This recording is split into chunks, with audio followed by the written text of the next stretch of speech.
on the India travel ban now, once it's lifted, the pause, I guess the question is there any prospect of it being reimposed?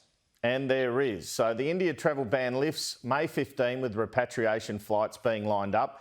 But will the pause on travel return with high numbers of COVID cases increasing in quarantine? I'm told the pause could come back on should that percentage of people in quarantine with COVID ramp up again. With agreement from the states and the Northern Territory on Friday to accept returns from India, there will be 6 flights taking the 900 most vulnerable in the first month.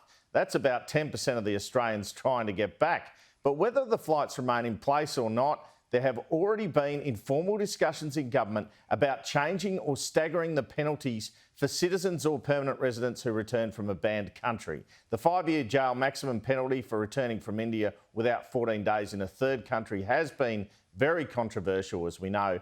And here is an Australia Institute poll that illustrates this. 68% of Australians support the ban on people returning from India, including 38% who strongly support it. Only 22% oppose it.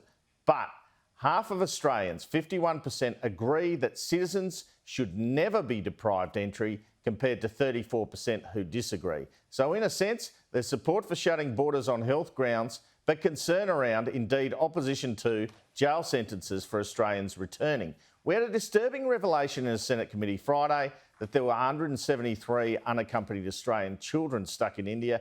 I'm told that although they are not with their parents, most of that group are with aunts, uncles or grandparents. So some relief to hear that. And now let's have a look at this extraordinary quote from Scott Morrison about Fortress Australia, our borders being shut potentially for years, in the Sunday Telegraph this morning. He says, in these circumstances, there was no saying when immigrants will return. I can't tell you, I don't know.